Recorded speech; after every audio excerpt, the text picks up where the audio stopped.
Ever feel like knowing the right thing to do is kind of like, well, solving a really tough puzzle? Yeah, it can definitely feel that way. Right. But what if instead of memorizing a whole bunch of rules, there was a different way? Okay, I'm listening. So today's deep dive is all about this whole other approach to ethics. Hit me with it. It's called virtue ethics, and it's less about what you should do and way more about, like, who you're trying to be. Ooh, I like that. Focusing on character. So what's our roadmap for this little journey? We're using this paper called Virtue Ethics Final.pdf, kind of like our philosophical cheat sheet for today. Perfect. Love a good cheat sheet. So spill the tea. What's so different about virtue ethics? Well, it basically flips the script. Instead of stressing over every single decision, it's all about building like a super solid foundation of character. Interesting. So instead of getting bogged down in what to do, it's asking, what kind of person do you want to be? Exactly. It's all about cultivating those inner qualities, the virtues that lead to a truly fulfilling life. Okay, I'm starting to see where this is going. So think about it. Someone who's always like scrambling to follow the rules, always worried about messing up. Exhausting. Right. Now picture someone who just embodies virtues, like honesty, kindness, courage. It just becomes like part of who they are. Okay, yeah, that makes those tough moral choices a little less, well, tough. Right. Makes it more intuitive. And that's where this guy Aristotle comes in, considered like the OG of virtue ethics. Oh, yeah. Aristotle, wasn't he all about, like, living your best life or something? Exactly. He wasn't just about being, good. He was all about this idea of eudaimonia. Eudaimonia. Sounds intense. What's that all about? It's often translated as flourishing or living well, but it's like way deeper than just, being happy all the time. Okay, so more than just fleeting happiness. Way more. It's about living in sync with your values, striving for excellence in everything you do. I can dig it. So that's where those virtues come in. They're like the tools to build that awesome life. You got it. And get this, Aristotle had this super insightful way of thinking about virtues. He called it the golden mean. The golden mean. Okay, now I need details. So picture a line, right? Yeah. And on either end, you've got these extremes. Let's take courage as an example. Too far one way, and you end up being reckless. Yikes. Too far the other way, and you're, like, paralyzed by fear. No courage at all. Exactly. True courage, the virtue, is all about finding that sweet spot in the middle. So it's not about being average. It's about finding that balance point where the virtue really shines. Nailed it. Now, here's where things get even more interesting. Our source material doesn't just talk about those, like, classic moral virtues. It also mentions these things called intellectual virtues. Intellectual virtues. Now, those sound right up my alley. Tell me more. It's like Aristotle was saying, hey, being smart isn't just about, like, acing all your exams. Goodness. It's about using your knowledge in a way that's actually ethical and wise. He called this whole thing phronesis, which basically means practical wisdom. So it's not just about having the knowledge, it's about knowing how to use it well. Exactly. Think of it like this. You could have a kitchen full of cookbooks. No, I wish. Right. But if you don't know how to actually cook, those books aren't going to do you much good. Knowing how to use information is just as important as having it in the first place. Makes sense. Especially in those real-life situations where there isn't always a clear-cut answer, right? Totally. But before we dive into all that, I'm kind of curious, what about the folks who aren't so on board with virtue ethics? What are some of the criticisms that this source brings up? One of the big ones. They can feel kind of vague, you know? Right, like, be a good person. Easy to say, but... Yeah, exactly. Critics are like, okay, be virtuous. But, like, what does that even look like in real life? Especially when you're dealing with those, like, super tricky ethical dilemmas where there's no easy answer. Totally. They want clearer guidelines. But that's where some of these, like, modern virtue ethicists come in with some pretty interesting takes. Oh, yeah. Like who? So the source mentions these thinkers, Anne Scum and Foote.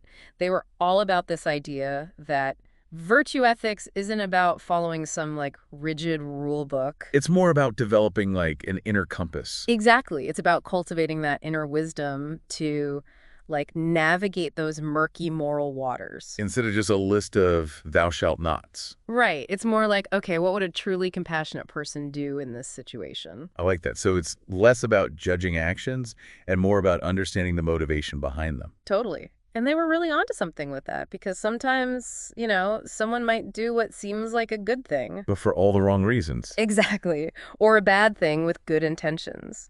Virtue ethics pushes us to look deeper at the WHY behind our choices. So it's not just about what we do, it's about the kind of people we are on the inside. Exactly. And this actually connects to another really important point the source makes. It talks about this philosopher, Alasdair MacIntyre. Okay, I've heard of him. Wasn't he kind of like a critic of modern society? He was. He argued that we're living in this, what he called moral vacuum. A moral vacuum. Okay, now I need to hear more about this. So imagine this. It's like everywhere you look, there's this huge emphasis on like success, efficiency. Winning at all costs. Yeah, but then underneath it all, it feels like something's missing. Like ethically speaking. Exactly.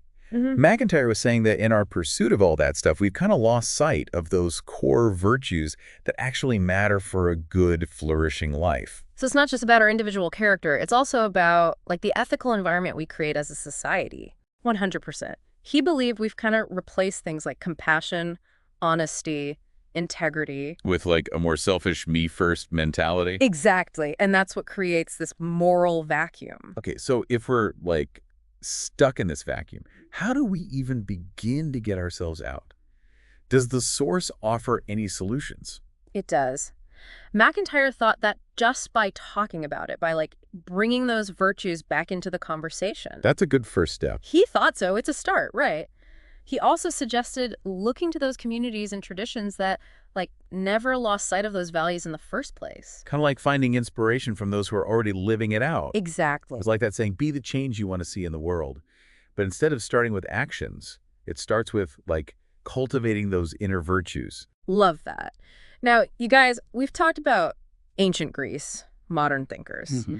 But what about a more, faith-based perspective? Oh, that's a good point. Does the source touch on that at all? It does. It brings up this guy, Stanley Hauerwas. Hauerwas. Okay, refresh my memory. Who was he again? So he's a Christian ethicist, and he connects virtue ethics to, like, the teachings of Jesus. Interesting. Because you're right. Often when we think about religion and morality, we think about, like, rules. Right. The Ten Commandments, all that. Exactly. But Hauer was saying that true Christian morality goes way deeper than just, like, checking things off a list. It's about embodying those virtues that Jesus, like, exemplified. Compassion, forgiveness, love. It's less about what would Jesus do and more about what kind of person would Jesus be. Yes. 100%. And this isn't like some passive go with the flow kind of love either. Oh, how so? Well, Hauerwas talks about this radical commitment to nonviolence that's like deeply rooted in Jesus' teachings. So turning the other cheek isn't just about like letting things happen. Right. It becomes this act of incredible courage, of like deep, deep compassion. It's a choice. Wow. It's like that one act takes on a whole new meaning when we view it through that lens. Right. And what's so fascinating is that even though we've got like ancient Greek philosophers, modern thinkers, Christian ethicists, they're all pointing to this idea that being a good person, developing virtues, it's a process. totally. It's not like you wake up one day and you're like morally perfect. Right. We're all just out here like figuring it out as we go. Exactly. It's all about that like constant striving, that commitment to becoming a little bit better each day. I love that. But like, how do we actually do that? How do we take these like big philosophical ideas and make them real in our everyday lives? Yeah. It can feel kind of overwhelming sometimes, right? Like, where do you even start with all this? Yeah, it's definitely one thing to talk about virtue, and it's another to actually like live it out. Right. It's like, okay, Aristotle, you've inspired me, but now what? Exactly. But don't worry, our sources got us covered. It talks about some like more modern thinkers who've really dug into this whole putting virtue into practice thing. Okay, I'm all ears. Lay it on me. So there's this philosopher, Rosalind Hursthouse. She came up with this idea of V rules. You rules. Okay, that sounds kind of catchy. What are those all about? So it's not about like a bunch of strict rules you have to follow. It's more like think of them as guiding principles based on different virtues. Okay, I think I'm following. So instead of like this hard and fast rule, don't lie, a V rule might be more like act honestly. I see. So it's more about capturing the essence of the virtue, not just like rigidly obeying some rule. That's it. You got it. And Hursthouse believed that these V rules could actually help us apply virtue ethics to some really like complicated real life situations. Like what? Give me an example. Well, the source specifically mentions her work on abortion. It's a super tough, complex issue, right? For sure. And she was saying, instead of getting like totally stuck in this whole right or wrong debate, Which can get really heated really fast. exactly, virtue ethics encourages us to like take a step back and think about it differently. So instead of focusing on the act itself, we're asking, what would a compassionate person do in this situation? Right. Or like, what would a life lived according to, virtues like responsibility and courage look like in this context? It's almost like shifting from judgment to like genuine understanding. Exactly. It acknowledges that there are no easy answers and that like different people, even if they're guided by the same virtues, they might make different choices. And that's okay. Right. And these V rules, this framework, it can be applied to like so many different situations, so many contemporary issues. Like what? Well, the source mentions another philosopher, Martha Nussbaum. Okay, yeah, I've heard of her. So she uses this virtue ethics lens to look at, for example, female genital mutilation. That's a tough one for sure. For sure. And Nussbaum's point is that, like, this practice, it goes against so many fundamental virtues. Like what? It disregards things like, respect for a person's body, compassion, basic justice. Right. It's like holding up this harmful practice against those virtues Right. and showing how like fundamentally misaligned they are. Exactly. And it shows how powerful virtue ethics can be even without a set of like super specific rules. It provides like a framework for thinking about what truly matters. Yes, 100%. Wow, we've covered so much ground today. Ancient philosophers, modern thinkers, individual character, the ethics of society as a whole. It's a lot to process. It really is. But like in a good way, right? Totally. It's definitely given me a lot to think about. Me too. So as we wrap up this deep dive, what's like the biggest takeaway for you? What really stuck with you? For me, it keeps coming back to this idea of like the journey. Virtue ethics, it's not about being perfect. It's about striving, like always trying to be better, to align our actions with our values. It's about constantly asking ourselves, how can I live a more virtuous life? What virtues do I really value? Yes, exactly. And then like taking it a step further and asking, what kind of world could we build if we all like committed to that journey? I love that. What a great point to end on. It's a call to action for all of us, really to reflect on those virtues we hold dear and then to actually like go out and live them. And on that note, that's our deep dive for today, folks. We hope you enjoyed this exploration of virtue ethics. Till next time, keep seeking that eudaimonia.